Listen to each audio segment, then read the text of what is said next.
Good evening everyone. આજે આપણે M Ed એજ્યુકેશનની અંદર સેમેસ્ટર 2 અને સેમેસ્ટર 2ની અંદર પ્રથમ ચેપ્ટર ઉપકરણો એના વિશે આપણે શરૂઆત કરશું, માહિતી જોશું અને અભ્યાસ કરશું. બરાબર? તો અહીંયા મેં કેટલીક માહિતી તમને પ્રસ્તાવનાના સ્વરૂપે મૂકી છે CC5ની અંદર. ચેપ્ટર 1 સંશોધનના ઉપકરણો. તો સંશોધન એટલે શું, કઈ પ્રકારનું હોય, એનો અધ્યયન કઈ રીતે થાય, એની માહિતી કેવી રીતે મેળવવામાં આવે, એ આપણે સેમેસ્ટર 1ની અંદર CC1માં જોઈ ગયા પદ્ધતિશાસ્ત્રમાં. હવે આપણે સંશોધનની અંદર આપણે જે કાંઈ ઉપકરણો ઉપયોગમાં લેવાતા હોય, જે કાંઈ કસોટી લેવાતી હોય, સંશોધન માટે કસોટી તૈયાર કરવામાં આવે છે, કસોટી પછી પ્રશ્નાવલી એના સંદર્ભમાં છે કે કઈ કઈ વસ્તુનો ઉપયોગ કરી શકાય ઉપકરણ તરીકે. બરોબર? તો એની વિશે સમજ છે એ આપણે આ પ્રકરણની અંદર અભ્યાસ વિસ્તૃત કરશું. ઓકે, તો આપણે વધારે સમય બગાડતા નહીં અને ચાલુ કરીએ. તો મનોવૈજ્ઞાનિક કસોટીનો ઉદ્દેશ, એની પહેલા હજી એક વાત કહી દઉં કે આપણે આ ચેપ્ટરની અંદર મીન્સ કે આ ટોપિક છે એની અંદર આટલા પેટા ટોપિક આપણનો અભ્યાસ કરશું. તો કે ટોપિકની અંદર પ્રસ્તાવના આવશે, મનોવૈજ્ઞાનિક કસોટીનો ઇતિહાસ આવશે, પછી મનોવૈજ્ઞાનિક કસોટીની વ્યાખ્યા આવશે, મનોવૈજ્ઞાનિક કસોટીના લક્ષણો શું હોય એ આપણે જોશું, પછી એના પ્રકાર જોશું કે મનોવૈજ્ઞાનિક કસોટીના કયા કયા માપદંડને આધારે 7 જેવા પ્રકાર છે. 7 પ્રકારની અંદર અલગ અલગ પેટા પ્રકાર પાડ્યા છે. તો એ પેટા પ્રકાર કયા કયા છે, એ પેટા પ્રકાર શું કહેવા માંગે છે, કયા માપદંડને આધારે કઈ કઈ રીતે સમજ કેળવવામાં આવે છે અને કઈ કઈ રીતે માહિતી ભેગી કરવામાં આવે છે, એના વિશે અભ્યાસ કરશું. પછી મનોવૈજ્ઞાનિક કસોટીની આચારસંહિતા. મનોવૈજ્ઞાનિક કસોટીની આચારસંહિતા 2 પ્રકારને આધારે અથવા તો 2 માપદંડને આધારે આપણે લઈ શકાય છે. એ બંને માપદંડો આપણે જોઈશું. અને લાસ્ટમાં કે આ મનોવૈજ્ઞાનિક કસોટીના ઉપયોગ શું થાય, કઈ કઈ જગ્યાએ મનોવૈજ્ઞાનિક કસોટીનો ઉપયોગ થાય, કઈ કઈ પરિસ્થિતિમાં કેવા બાળકો માટે મનોવૈજ્ઞાનિક કસોટી ઉપયોગમાં લઈ શકાય, તેના વિશે આપણે અભ્યાસ કરશું. તો ચાલો સ્ટાર્ટ કરીએ આપણે પહેલેથી મનોવૈજ્ઞાનિક કસોટીની પ્રસ્તાવના એટલે કે પરિચયથી. તો અહીંયા આપણે પહેલી વસ્તુ એ જોશું કે મનોવૈજ્ઞાનિક કસોટીનો ઉદ્દેશ શું છે, કે મનોવૈજ્ઞાનિક કસોટી કયા હેતુ માટે બનાવવામાં આવી છે. તો એમાં જોઈએ તો મનોવૈજ્ઞાનિક કસોટી છે એ 2 કે તેથી વધારે વ્યક્તિના લક્ષણોની તુલના કરવા માટે. શું કે 2 કે તેથી વધુ વ્યક્તિના, જો એની અંદર મનોવૈજ્ઞાનિક લક્ષણ, બરાબર, મનોવૈજ્ઞાનિક લક્ષણની ચર્ચા કરીએ એ આપણે આગળ જોશું કે મનોવૈજ્ઞાનિક લક્ષણ કોને કહેવાય અથવા તો મનોવૈજ્ઞાનિક વલણ કોને કહેવાય, એ આપણે આગળ જતા જોઈશું. પણ આ વ્યાખ્યાનો ઉદ્દેશ, આ મનોવૈજ્ઞાનિક કસોટીનો ઉદ્દેશ શું કે 2 કે તેથી વધારે વ્યક્તિના મનોવૈજ્ઞાનિક લક્ષણને આધારે તુલના કરવી. હવે એમ કહેવા માંગે છે કે કોઈ એક પર્સન હોય અથવા તો એકથી વધારે પર્સન હોય, એની અંદર રહેલા લક્ષણો કે 2 પર્સન વચ્ચે લક્ષણ કયા છે, એ લક્ષણને આધારે આપણે તુલના કરીએ કે આની અંદર સંખ્યાત્મક લક્ષણ કેટલા છે, ગુણાત્મક લક્ષણ કેટલા છે, કેનામાં કેટલા વધારે સારા છે, કેનામાં કેટલા ખરાબ છે, એ લક્ષણની તુલના કરવાની. એ તુલના કરવાની કસોટી એટલે મનોવૈજ્ઞાનિક કસોટી. હવે એ 2 વચ્ચે તુલના કરવી એ મેઇન ઉદ્દેશ્ય છે. અથવા તો કે એક જ વ્યક્તિના 2 કે તેથી વધારે લક્ષણ, માની લો કોઈ એક વ્યક્તિ હોય એની અંદર લક્ષણ તો ઘણા બધા હશે, બરાબર, તો એક કરતા વધારે લક્ષણના એ લક્ષણની અંદર લક્ષણોની તુલના કરવાની એટલે મનોવૈજ્ઞાનિક કસોટી. આ મેઇન ઉદ્દેશ છે મનોવૈજ્ઞાનિક કસોટીનો. 2 કે તેથી વધારે વ્યક્તિના મનોવૈજ્ઞાનિક લક્ષણોના આધારે તુલના કરવી અથવા એક જ વ્યક્તિના 2 કે તેથી વધુ લક્ષણોની તુલના કરવી. ક્લિયર એટલું? નેક્સ્ટ જોઈએ કસોટીની વિશેષતા. બરાબર, કોઈ કસોટી હોય એની કઈ ખાસ વિશેષતા હોય કે આ કસોટી છે, બરાબર, તો એની કંઈક વિશેષતા હશે. તો આ કસોટીની વિશેષતા શું? તો કે વિગતોની વસ્તુલક્ષિતા, તમામ વિગતો છે એ આવરી લે. અને બીજું શું? તો કે ગુણાંકન. તમે કોઈ મનોવૈજ્ઞાનિક કસોટી લેશો, બરાબર, તો એ મનોવૈજ્ઞાનિક કસોટીના અંતે તમે એ કસોટીનું ગુણાંકન કરશો, એનો માપદંડ નક્કી કરશો કે આટલા માપદંડને આધારે અમે આ ગુણાંકન કર્યું, મૂલ્યાંકન કર્યું. પછી છેવટે તમે એનો ઉપરથી તારણ કાઢશો કે આ વસ્તુની અંદર, માનવની અંદર આટલા લક્ષણોને આધારે, આટલા માપદંડોને આધારે આ કસોટી છે એ સક્સેસફુલ ગઈ. બરાબર. તો કસોટીની બે વિશેષતા, એક વિગતોની વસ્તુલક્ષિતા અને બીજું છે ગુણાંકનની વસ્તુલક્ષિતા. તો આપણે અહીંયા કસોટીની વિશેષતા જોઈ ગયા. હવે આપણે જોઈશું પ્રશ્નાવલી કોને કહેવાય. બરાબર. પ્રશ્નાવલી વિશે આગળ આખું એક ચેપ્ટર આપેલું છે, સેકન્ડ નંબરનું ચેપ્ટર. ત્યારે આપણે એના માટે વિસ્તૃત અભ્યાસ કરશું.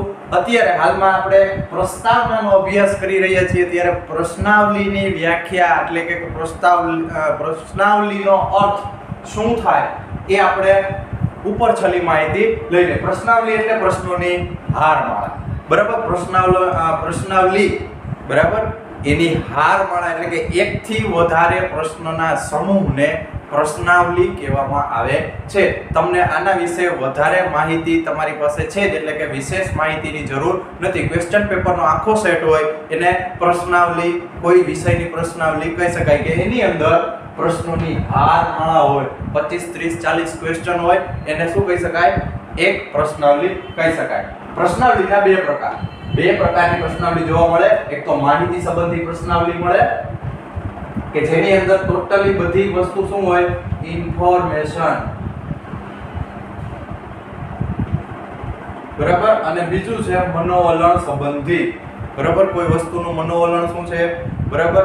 એના લક્ષણોને આધારે, વલણને આધારે. વલણ કોને કહેવાય એના વિશે આપણે હમણાં આગળના સાઈડની અંદર જોશું કે શું વલણ એટલે શું થાય.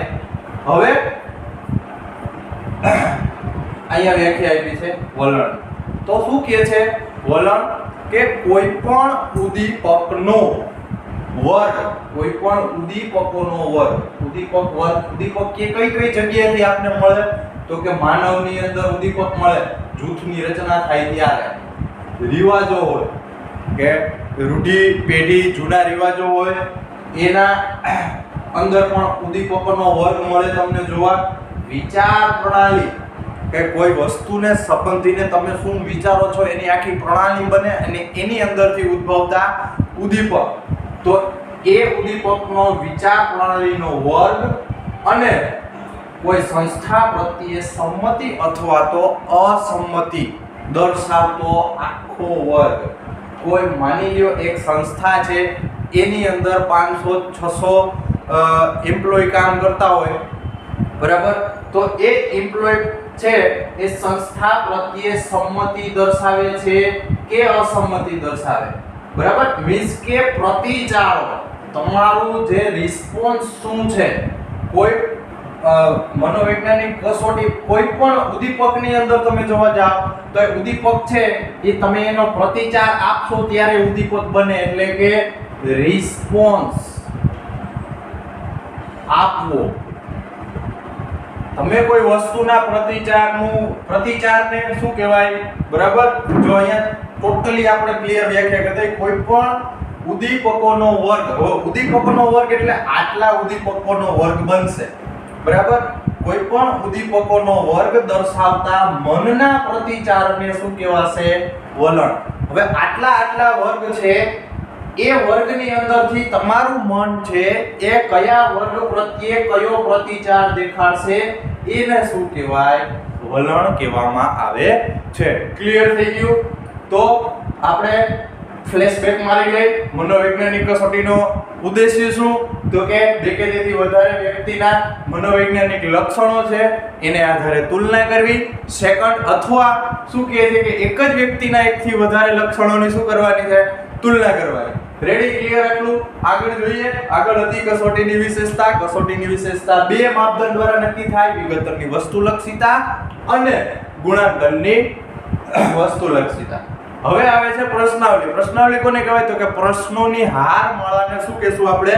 પ્રશ્નાવલી કહેવામાં આવે છે. પ્રશ્નાવલી પછી તો કે પ્રશ્નાવલીના બે પ્રકાર: માહિતી સંબંધી, મનોવલણ સંબંધી. હવે મનોવલણ આવ્યું તો વલણ એટલે શું? કોઈ પણ ઉદ્દીપકોનો વર્ગ છે, એ વર્ગ પ્રત્યે તમારું મન જે કંઈ પ્રતિચાર આપે, શું કોઈ પણ ઉદ્દીપકોનો વર્ગ છે, એ ઉદ્દીપકોના વર્ગ પ્રત્યે તમારું મગજ છે, માઇન્ડ છે, એ જે કંઈ પ્રતિચાર રિસ્પોન્સ આપે એને કહેવાશે વલણ. તો વર્ગ તમારે યાદ રાખવાના કયા કયા વર્ગ છે? તો કે માનવ વંશીય વર્ગ, જૂથ, અથવા તો જૂથની જગ્યાએ એક વર્ગ કહી દઈએ તો હાલે, માનવનો વર્ગ અથવા તો માનવનો સમૂહ. રિવાજો, રિવાજો કોની અંદર આવશે? તો કે માનવની અંદર જ રિવાજ આવશે, બીજે ક્યાંય તો રિવાજ જોવા મળે નહીં. પછી વિચારની પ્રણાલી, તો વિચારની પ્રણાલી એ માનવની અંદર જ આવે, કેમ કે આપણે બધું વિચારવાની ક્ષમતા છે બધા સજીવોને આપી છે, પણ વિચારવાની ક્ષમતા છે સૌથી વધારે આપણી અંદર હોય. અને સંસ્થા પ્રત્યે સંમતિ કે અસંમતિ દર્શાવતું જૂથ, એને કહેવાશે વલણ. ક્લિયર થઈ ગયું એટલું? ઓકે, ચાલો હવે નેક્સ્ટ જોઈશું.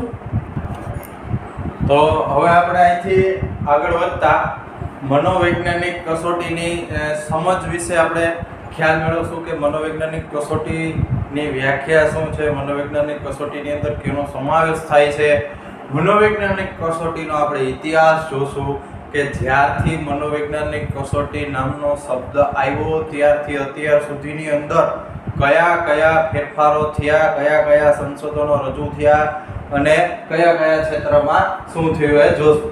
તો પહેલા આપણે શરૂઆત કરીએ મનોવૈજ્ઞાનિક કસોટીની વ્યાખ્યાથી. તો મનોવૈજ્ઞાનિક કસોટીની વ્યાખ્યા એટલે મનોવૈજ્ઞાનિક કસોટીની સંકલ્પના કયો, વ્યાખ્યા કયો કે અર્થ કયો, ત્રણ આ એક વસ્તુની અંદર આવી જશે કે માનસિક પ્રક્રિયા, કે તમારા મગજની અંદર જે કંઈ પ્રક્રિયા થતી હોય એ પ્રક્રિયા.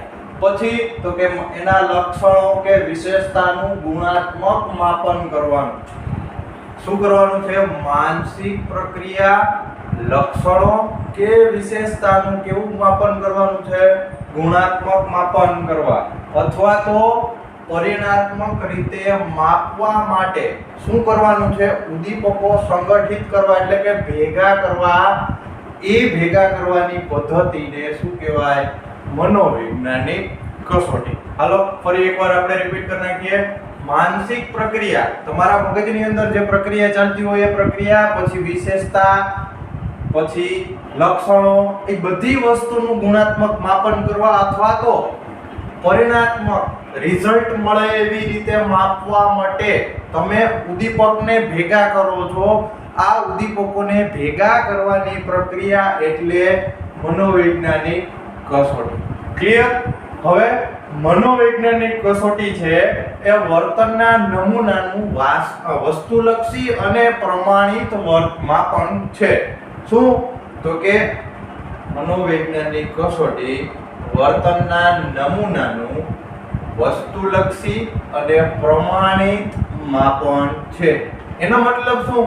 તો કે તમે જે કાંઈ વર્તન કરો છો, એટલે કે વર્તનનો નમૂનો છે, એ નમૂનાનું વસ્તુલક્ષી અને પ્રમાણિત, બરોબર, એટલે આઈડેન્ટિફાઈડ, બરોબર, પ્રમાણિત વસ્તુ. એનો મતલબ શું? કે આપ માની લ્યો કે સોનું છે એ પ્રમાણિત ક્યારે કહેવાય? કે એના ઉપર 1 માર્ક સિક્કો મારેલો હોય તો એને શું કહેવાય? કે પ્રમાણિત છે, એટલે કે એ એક પ્રકારનું માપન છે. બરાબર. એવી જ રીતના આની અંદર જોવા જાય તો મનોવૈજ્ઞાનિક કસોટી છે એ વર્તનના નમૂનાનું વસ્તુલક્ષી અને પ્રમાણિત, એટલે પ્રમાણિત એટલે વર્તનની દ્રષ્ટિએ પ્રમાણિત થાય મનોવૈજ્ઞાનિક કસોટી, એક પ્રકારનું માપન છે. ક્લિયર?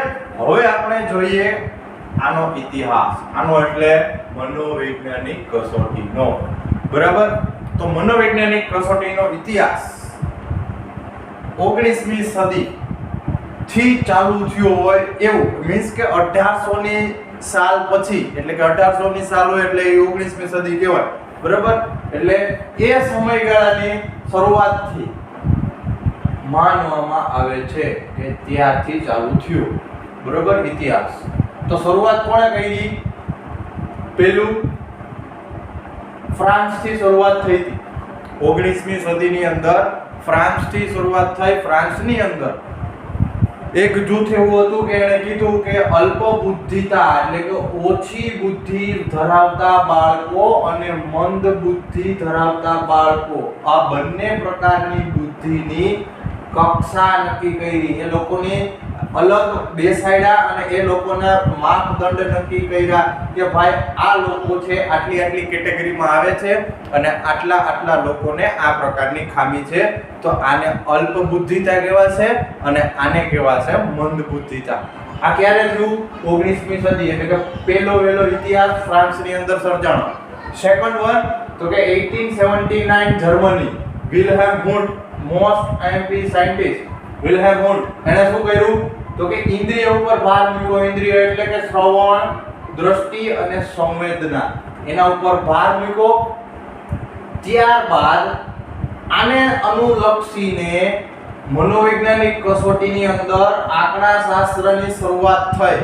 ઉપયોગ આનો જ કર્યો તો શ્રવણ, પછી દ્રષ્ટિ અને સંવેદના ત્રણેય વસ્તુની મદદથી આંકડા શાસ્ત્રની શરૂઆત કરી. મીન્સ કે આએ જે કાંઈ સંશોધન રજૂ કર્યા કોણે તો કે વિલ્હેમ હુન્ટે, એનો ઉપયોગ કરીને આ વૈજ્ઞાનિક ફ્રાન્સિસ ગાલ્ટને આંકડા શાસ્ત્રની શરૂઆત કરી. ક્યારે કરી? કયા સમયગાળાની અંદર? તો કે 1822 to 1911. રેડી? ઓકે.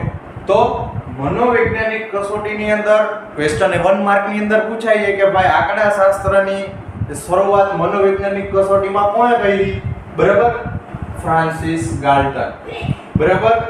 પછી એ પ્રશ્ન ના પૂછાય, સાઈડમાં મૂકી દો. બીજો ક્વેશ્ચન એવી રીતે પૂછાય કે મનોવૈજ્ઞાનિક સાહિત્યની અંદર સૌપ્રથમ મનોવૈજ્ઞાનિક કસોટી શબ્દ વાપરનાર પહેલો વૈજ્ઞાનિક કોણ હતો? તો બી આ સેમ આન્સર આવશે, ફ્રાન્સિસ ગાલ્ટન. 1 માર્કની અંદર શોર્ટેસ્ટની અંદર ઝીણું બધું ક્લિયર કરી નાખવાનું. બરાબર, એટલે ક્યાંય તકલીફ પડે નહીં. 1904 ની અંદર બીમ આ વૈજ્ઞાનિક બહુ ખતરનાક કામ કરે છે. બરાબર, પહેલા એને સાયમન સ્કેલ 1805 આપ્યું. ફર્સ્ટ રિસર્ચ હતું એનું, સેકન્ડ રિસર્ચ આપ્યું, થર્ડ રિસર્ચ આપ્યું. ત્રણ રિસર્ચ છે એના ફેમસ થઈ ચૂકેલા. 1904 ની અંદર 20મી સદી, 1904 એટલે 20મી સદી, એની સૌથી પહેલી વૈજ્ઞાનિક કસોટી. 1904 એટલે 20મી સદી અને 20મી સદીની સૌથી પહેલી, યાદ રાખવાનું, સૌથી પહેલી કોણે આપી હતી? ફ્રાન્સમાંથી આવી. પછી સૌથી પહેલા શબ્દ કોણે પ્રયોજ્યો? તો કે ફ્રાન્સિસ ગાલ્ટને. આંકડા શાસ્ત્રની શરૂઆત કોણે કરી? ફ્રાન્સિસ ગાલ્ટને. અને 20મી સદીની સૌથી પહેલી કરી હોય તો બીને. બરાબર, અને કઈ એનું નામ પૂછે તો સાયમન સ્કેલ 1805. આટલું ક્લિયર થઈ ગયું? પછી આની પછી આ પહેલી છે, આ પહેલીનું ફર્સ્ટ જનરેશન એટલે કે ફર્સ્ટ રિસર્ચ છે. પછી સેકન્ડ વન આવશે અને પછી થર્ડ વન આવશે. ક્લિયર? આપણે જોઈએ એનું સેકન્ડ અને થર્ડ વન. ક્લિયર? ચાલો જોઈએ. ચાલો આપણે આગળ ઇતિહાસમાં વધીએ. તો જોયું આપણે બીને શું કર્યું એ. હવે બીને ત્રીજું સંશોધન પેપર રજૂ કર્યું 1911 ની અંદર. પછી 1916માં સ્ટેનફોર્ડ યુનિવર્સિટી છે, એના પ્રોફેસર લુઈસ એમ સ્ટોક, એણે બીનની કસોટી છે એનું રૂપાંતર, મીન્સ કે એનું ટ્રાન્સલેશન કર્યું. એને માની લ્યો કે કોઈ સંશોધન પેપર છે એ રશિયાની અંદર બને અને રશિયાનું જે રિસર્ચ પેપર છે એ આપણે ઇન્ડિયાની અંદર આપણે લોકલ લેંગ્વેજમાં રીડ કરી શકીએ તો આપણે એનું ટ્રાન્સલેશન કરવું પડે. તો આ રીતે એણે બીને જે કંઈ સંશોધન કર્યું હતું એ સંશોધન લુઈસ એમ ટર્ને શું કર્યું? રૂપાંતર કર્યું. એનું નામ આપ્યું સ્ટેનફોર્ડ બીન સ્કેલ. 1916 ની અંદર 37 ની અંદર 1937 ની અંદર એનું બીજું રિસર્ચ પેપર બહાર પડ્યું. બરાબર, અને 1960 ની અંદર એનું ત્રીજું રિસર્ચ પેપર આઉટ કમ થયું. રેડી? તો જે ત્રીજું રિસર્ચ પેપર હતું અથવા તો ત્રીજું રિસર્ચ સંશોધન, બરાબર, એટલે રિસર્ચ એટલે સંશોધન, એનો ઉપયોગ શું હતો? તો કે એક જ વ્યક્તિ માટે એનો ઉપયોગ કરી શકાય. એકથી વધારે વ્યક્તિ માટે એનો યુઝ કરી શકાતો નહોતો. શું કેનો? તો કે સ્ટેનફોર્ડ યુનિવર્સિટીના પ્રોફેસર લુઈસ એમ ટર્મ એણે શું કર્યું? તો કે બી ને જે કાંઈ સંશોધન બહાર પાડ્યું તો સ્કેલ બહાર પાડ્યો તો એ સ્કેલનું રૂપાંતરણ કર્યું અને સ્ટેનફોર્ડ બિન સ્કેલ નામની એનો પોતાને જે સંશોધન બનાવ્યું એનું નામ રાખ્યું સ્ટેનફોર્ડ બિન સ્કેલ. પછી 1937 ની અંદર એણે સેકન્ડ રિસર્ચ નાખ્યું અને 1960 ની અંદર થર્ડ રિસર્ચ નાખ્યું. આ જે થર્ડ રિસર્ચ છે એક સાથે એક જ વ્યક્તિ માટે યુઝ કરી શકાય. ક્લિયર એટલું? નેક્સ્ટ વન છે 1917 ની અંદર આપણે જાણીએ છીએ કે પ્રથમ વિશ્વયુદ્ધ થયું હતું, બરાબર. તો એની અંદર અમેરિકાએ આલ્ફા આર્મી નામની સમૂહ બુદ્ધિ કસોટી, બરાબર, ટ્રેન કરવા માટે શું કર્યું?